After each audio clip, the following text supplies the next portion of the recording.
Assalamualaikum dan salam sejahtera. Kali ini kita bersama lagi dengan Madam Rose dalam bab 2, permintaan, penawaran dan keseimbangan pasar. Untuk bab 2 ini kita akan bahagikan kepada beberapa topik, iaitu yang pertama permintaan ataupun DD, demand. Okey, permintaan ini adalah berkaitan dengan permintaan yang dilakukan oleh pengguna terhadap barang dan perkhidmatan. Tajuk yang kedua adalah penawaran ataupun supply. Simbolnya adalah SS. Penawaran ini adalah berkait dengan penawaran yang dilakukan oleh pengeluar ke atas barang dan perkhidmatan. Tajuk yang ketiga adalah keseimbangan pasaran. Seterusnya, lebihan pengguna dan lebihan pengeluar, dan yang terakhir adalah dasar kerajaan. Untuk video yang pertama ini, kita akan cuma lihat kepada tajuk yang pertama, iaitu permintaan ataupun demand. Okey, kita lihat dari segi permintaan. Yang pertamanya kita lihat apa yang ditakrifkan dengan permintaan. Okey, takrif permintaan. Okey, kat sini dikatakan permintaan ialah kuantiti barang dan perkhidmatan yang ingin dan mampu dibeli oleh pengguna pada suatu tingkat harga dan jangka masa tertentu. Ingin dan mampu beli. Itu dua perkataan yang penting bila kita sebut pasal permintaan. Ingin maksudnya seorang pengguna tu nak sesuatu barang tu dan dia mampu beli. Mampu beli ni maksudnya disertai dengan wang lah. Okey, disertai dengan wang ataupun kemampuan untuk membayar. Contoh, seorang pengguna ataupun kita nak beli nak satu buku dan harga buku itu adalah RM20. Okay, dan kita mampu bayar harga buku tersebut sebanyak RM20. Okay, itu adalah permintaan. Kalau kita nak tapi kita tidak mampu beli, maksudnya harga RM20 kita tak boleh nak bayar. Itu bukan permintaan. Okay, permintaan ialah kuantiti barang dan perkhidmatan yang ingin dan mampu dibeli pada satu tingkat harga dan jangka masa tertentu. Nak buku pada masa ni, harga buku tersebut RM20 dan kita mampu bayar. Itu adalah permintaan dalam ekonomi. Maksudnya dia merujuk kepada permintaan berkesan. Okey, permintaan berkesan maksudnya keinginan terhadap sesuatu barang yang disertai dengan kemampuan untuk membayar. Okay, nak tapi tak mampu bayar bukan permintaan. Kemampuan, barang yang disertai dengan kemampuan untuk membayar. Okay, itu permintaan berkesan. Okay, dari segi hukum permintaan, hukum ini mengatakan wujud hubungan songsang. Hubungan songsang ataupun hubungan negatif. Okey, antara harga dan kuantiti diminta sesuatu barang, tapi dia ada andaian. Ceteris paribus. Okey, so kita tengok apa dia. Bila kita katakan wujud hubungan songsang antara harga dan kuantiti diminta, maksudnya jika harga ataupun P naik, kuantiti diminta ataupun QD akan jatuh. Itu baru songsang. Satu naik, satu jatuh. Harga naik, kuantiti diminta akan jatuh. Jika harga jatuh, kuantiti diminta akan naik. Wujud hubungan songsang. Tapi dia kata kat sini dengan andaian ceteris paribus. Apa maksud ceteris paribus? Ceteris paribus ni maksudnya faktor-faktor lain yang mempengaruhi permintaan DD dia punya simbol, yang mempengaruhi permintaan diandaikan tidak berubah ataupun tetap. Apa dia faktor-faktor lain yang mempengaruhi permintaan selain daripada harga barang itu sendiri? Contohnya cita rasa. Okay. Kita suka sangat barang tersebut. Jadi walaupun harga dia meningkat, kita masih tetap beli barang tersebut. Kita masih meningkatkan permintaan dia. Itu cita rasa. Ataupun pendapatan. Pendapatan kita meningkat. Walaupun harga barang tersebut meningkat, tapi kita masih lagi meningkatkan permintaan untuk barang tersebut sebab pendapatan kita juga telah meningkat. Itu adalah antara faktor-faktor lain yang mempengaruhi permintaan. Tapi untuk hukum permintaan ni dia kata wujud hubungan songsang ataupun negatif antara harga dan kuantiti diminta sesuatu barang, iaitu harga naik, kuantiti diminta akan jatuh, ataupun bila harga jatuh, kuantiti diminta akan naik, tapi dengan andaian ceteris paribus, iaitu faktor-faktor lain yang mempengaruhi permintaan itu diandaikan tidak berubah. Contohnya pendapatan dia tetap ataupun cita rasa dia tidak berubah. Okey, itu adalah hukum permintaan. Okey, seterusnya kita tengok kepada jadual dan bentuk keluk permintaan individu. Okey, jadual permintaan. Okay, bila kita sebut jadual, definisinya adalah satu jadual yang menunjukkan kuantiti barang yang ingin dan mampu dibeli oleh pengguna pada pelbagai tingkat harga dalam satu jangka masa tertentu dengan andaian ceteris paribus. Okey, jadi ini adalah jadual. Kat sini kita katakan sebagai harga dalam RM dan ini adalah kuantiti diminta ataupun simbolnya adalah QD ataupun quantity of demand dalam unit. Okey. Jadi kita andaikan harga yang pertamanya adalah sebanyak 100 dan kuantitinya kita andaikan sebanyak 20. Okey, apabila harga menurun daripada 100 kepada 80, kita tahu tadi hukum permintaan mengatakan bahawa apabila harga turun, kuantiti diminta akan meningkat. Okey, katakanlah kita letak kat sini sebanyak 60. Okey, apabila harga naik lagi kepada 60, kuantiti diminta, harga jatuh lagi kepada 60, kuantiti diminta akan makin bertambah. Katalah kita letak kat sini sebanyak 100. Dan apabila harga jatuh kepada 40, kuantiti diminta meningkat kepada 140.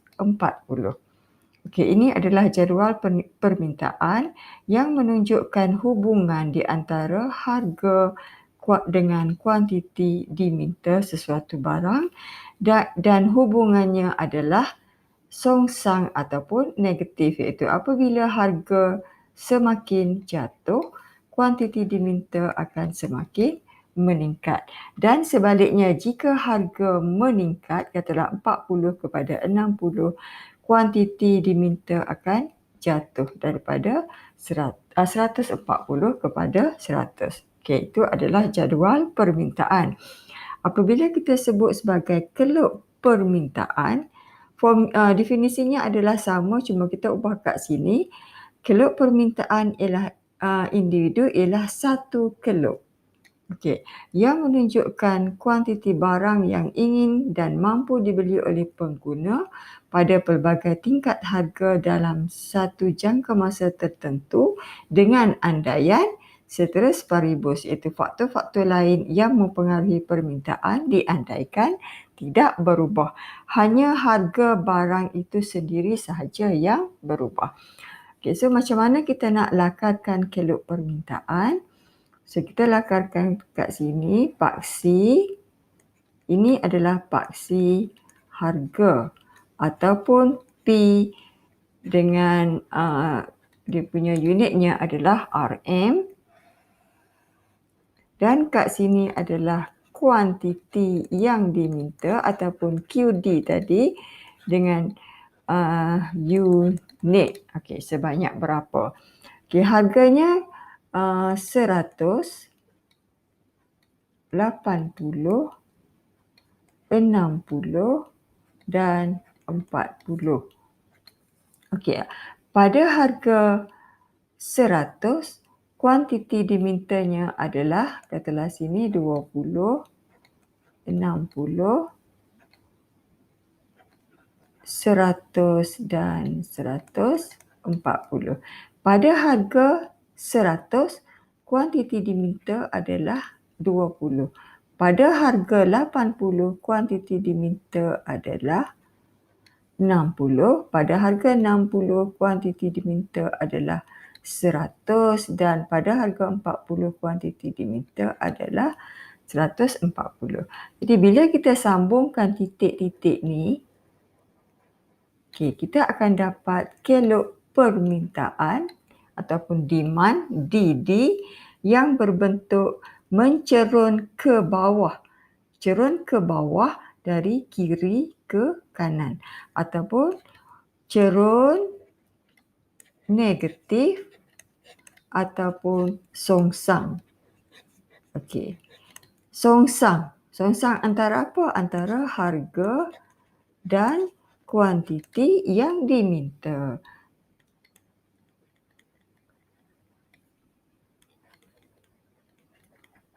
Okey, jadi kalau kita tengok kat sini, apabila harga jatuh daripada 100 kepada 80, kuantiti diminta akan meningkat daripada 20 ke 60. Harga jatuh, kuantiti diminta meningkat yang menunjukkan satu jatuh, satu naik, hubungannya adalah secara songsang. Sebab itulah bila kita lakarkan kelok, keloknya berbentuk cerun negatif ataupun songsang.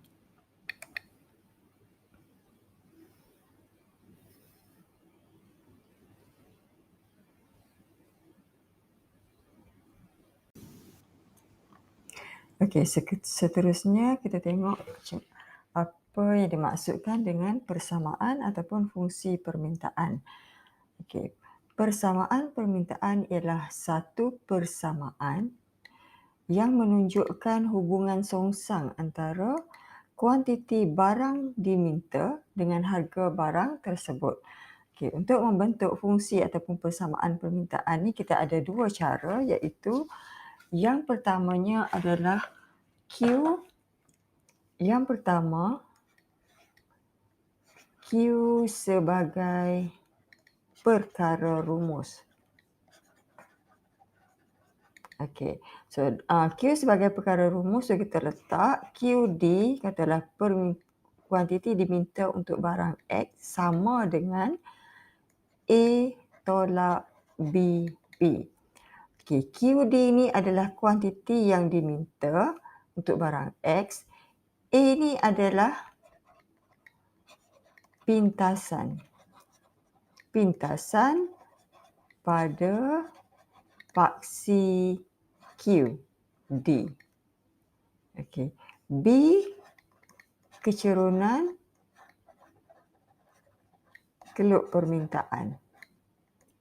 D, demand. Kecerunan keluk permintaan. Macam mana kita nak cari kecerunan keluk permintaan?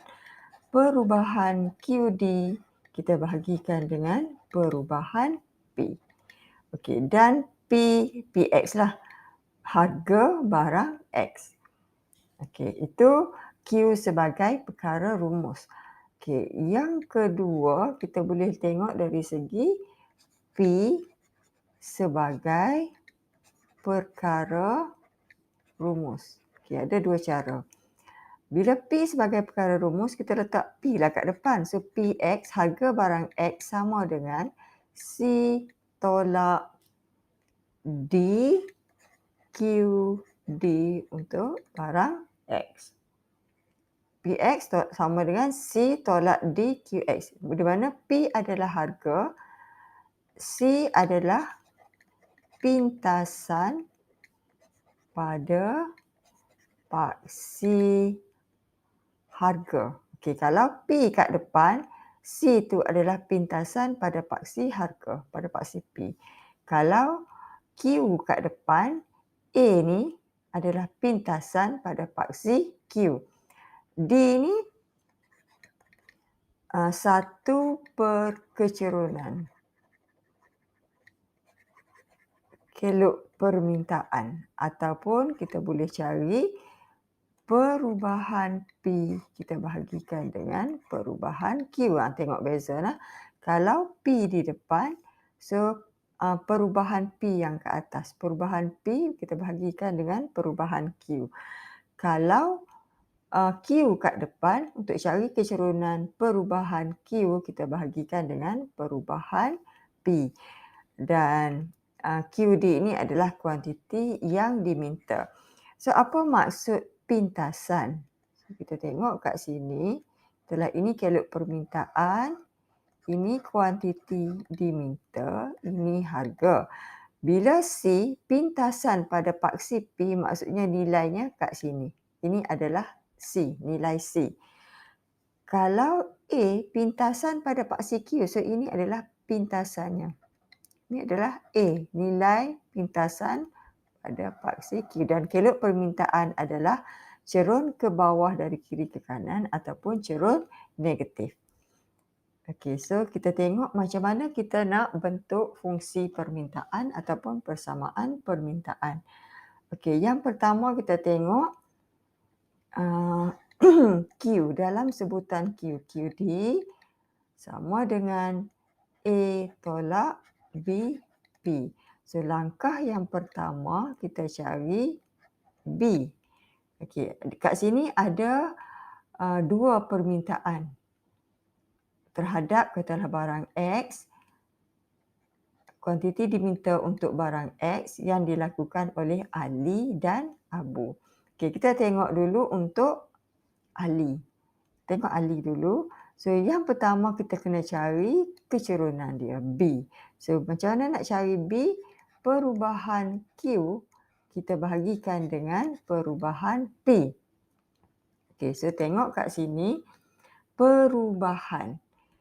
Okey, so dia ada 4 harga, 4 kuantiti. So, kita boleh ambil mana-mana yang kita nak. Katalah kita ambil kat sini.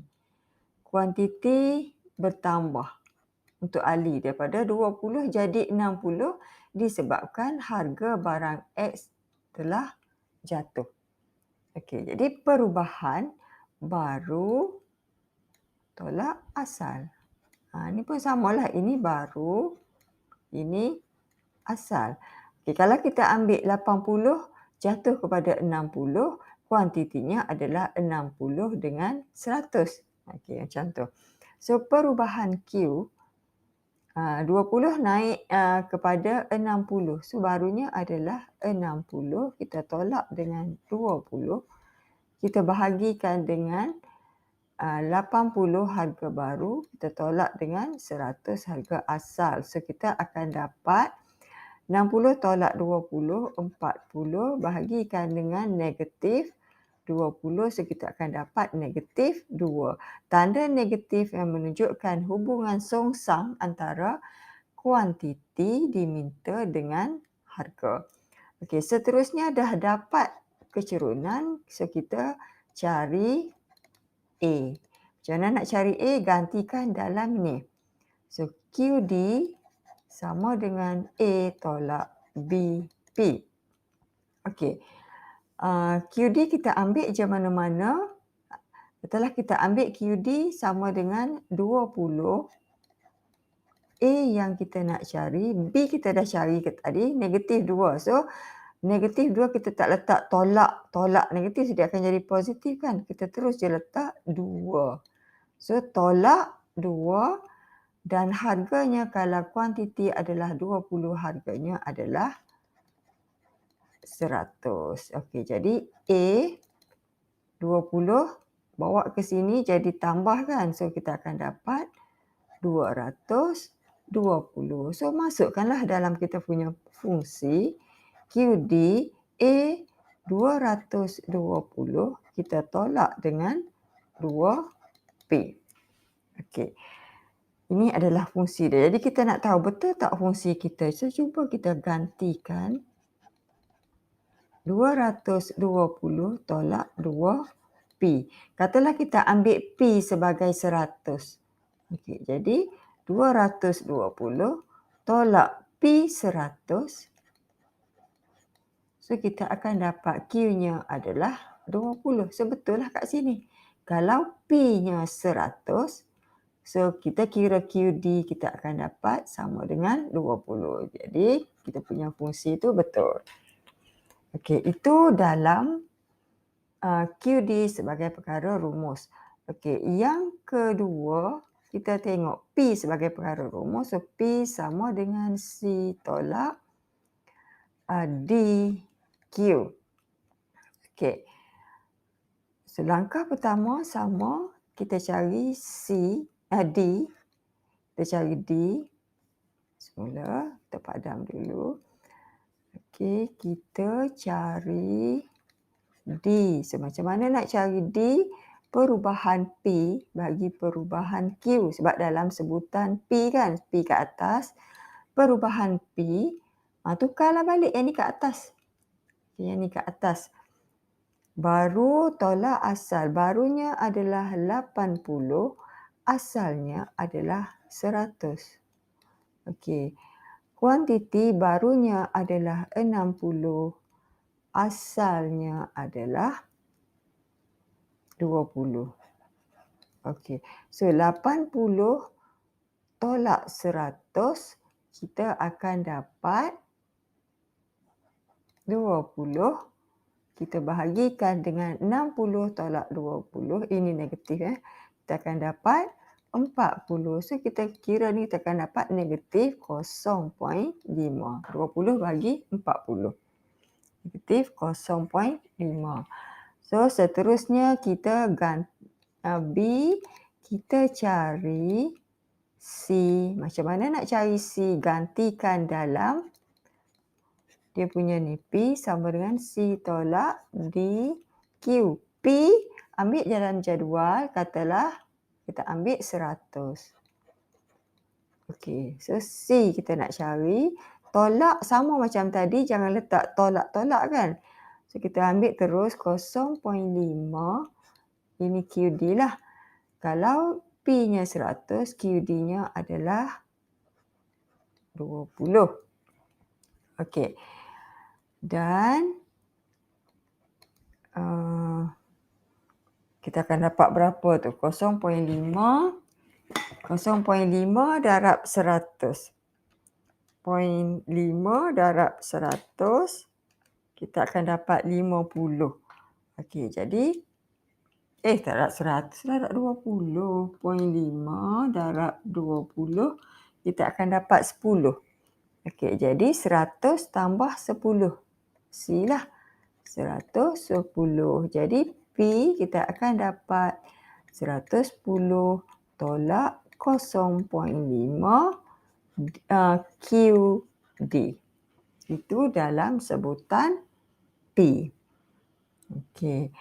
Itu satu cara. Satu cara lagi, kalau kita dah ada QD ni, kita boleh tukar terus dalam sebutan P. Tengok kat sini.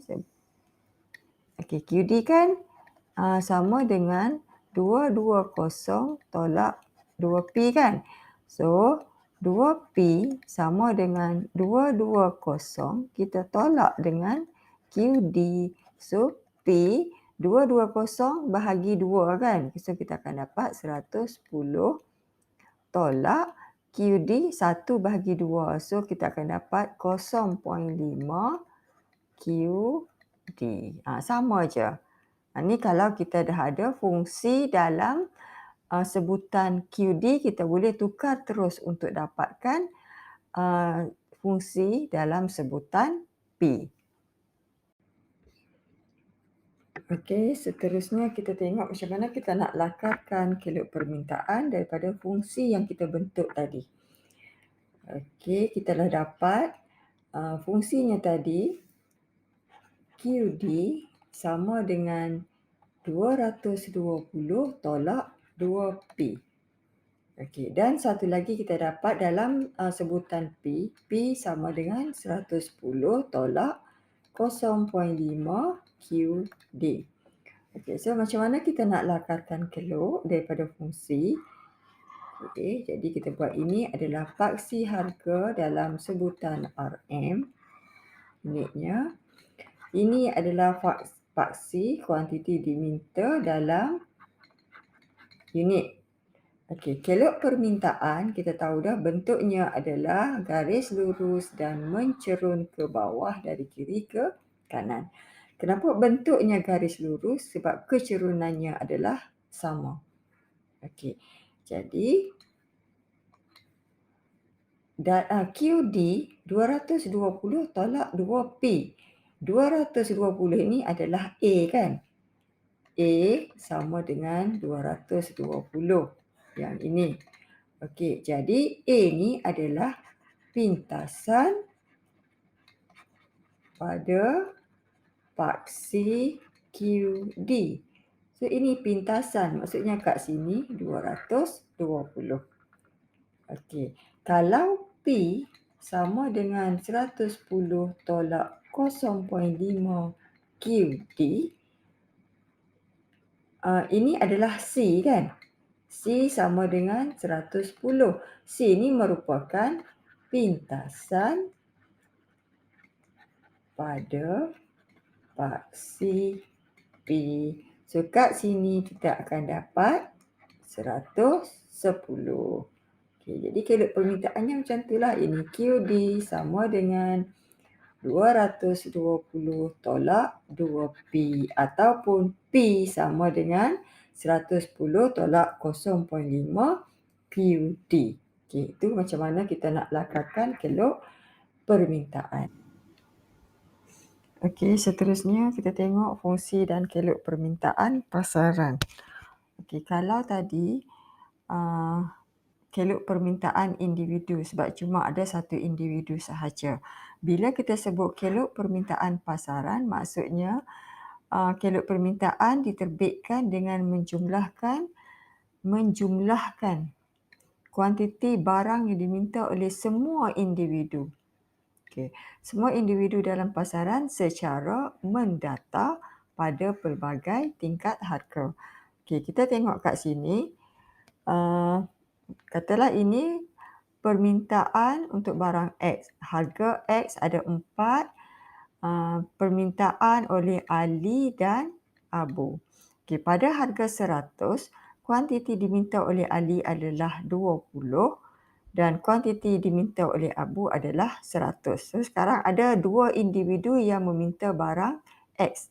Jadi untuk dapatkan pasaran, kita jumlahkan permintaan ataupun kuantiti barang yang diminta oleh semua individu. So kalau ada dua-dualah secara mendata.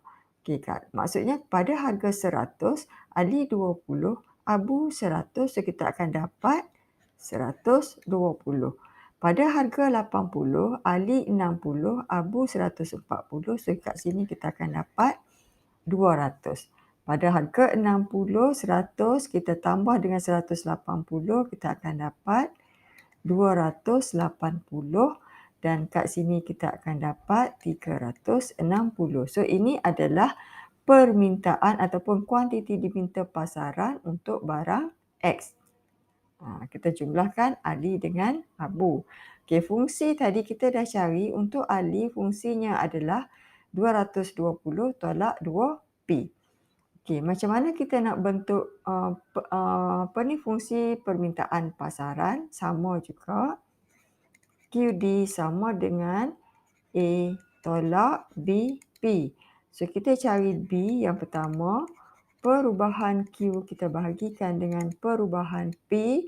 Perubahan Q daripada sini ke sini. Perubahan P daripada ke sini. Baru tolak asal. So 200 tolak 120 kita bahagikan dengan 80 tolak 100. So kita akan dapat 200 tolak 120. 80 kita bahagikan dengan negatif 20. So kecerunannya adalah negatif 4.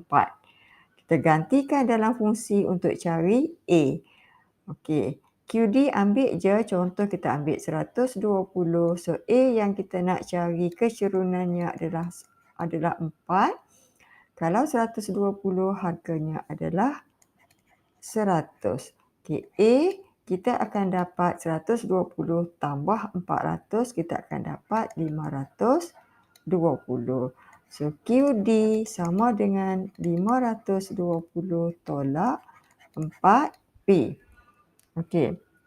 Satu cara lagi kita boleh kira melalui, kita dah ada fungsi Ali, so kita cari fungsi abu. Okey, saya dah kira dah untuk abu, dia dapat QD sama dengan 300 tolak 2P.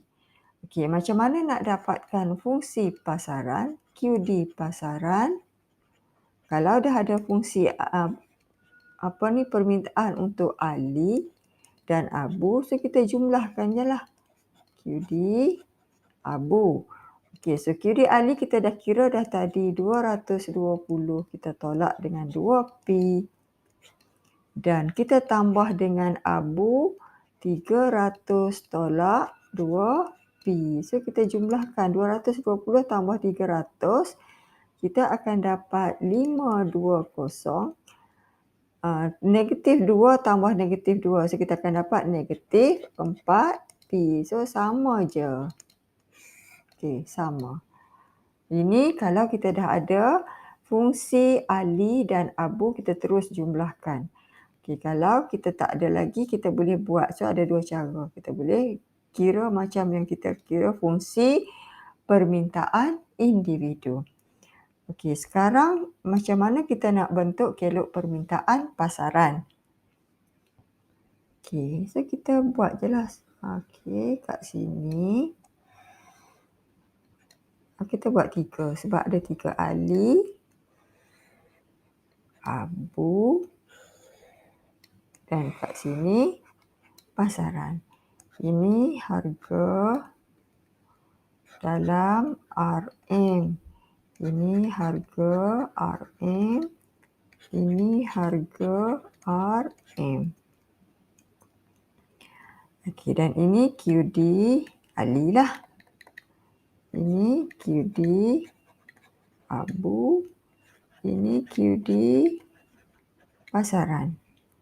Okey, letak harga. Harga dia ada 40, 60, 80 dan 100. Dan dia akan sama je semua ni. Okey, sini 100, sini 80, sini 60 secara mendata.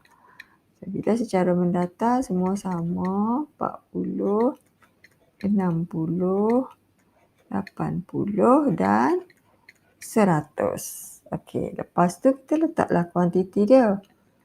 Untuk Ali dia mula dengan 20, 60, 100 dengan 140. Okey, kat sini 140,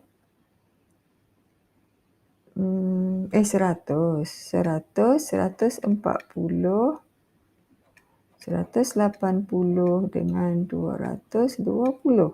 Untuk pasaran dia mula dengan 120, lepas tu 200, lepas tu 280 dan lepas tu 360. Okey, untuk Ali pada harga 40 dia minta 140 kat sini. Untuk abu pada harga 40 dia minta 220. Okey, jadi pasarannya 140 tambah 220 kita akan dapat 360. Okey, pada harga 60 Ali 100, abu 180 dan pasarannya dapat 280. Okey, pada harga 60, 80 kat sini. Kat sini macam tu, sini pada harga 80 dia akan jadi 200. Okey, pada harga 100 Ali cuma 20 saja. Abu 120 dan pasaran 120 Abu tadi 100 je. So, kita bentuk ialah ini permintaan untuk Ali, ini permintaan untuk Abu, dan ini permintaan untuk pasaran D. Okey. Dia untuk permintaan pasaran ni dia akan jadi lebih landai lah sebab dia punya jumlah kuantiti yang diminta tu semakin banyak sebab kita dah gabungkan Ali dengan Abu tu pada setiap tingkat harga. Okey, itu kelok permintaan pasaran.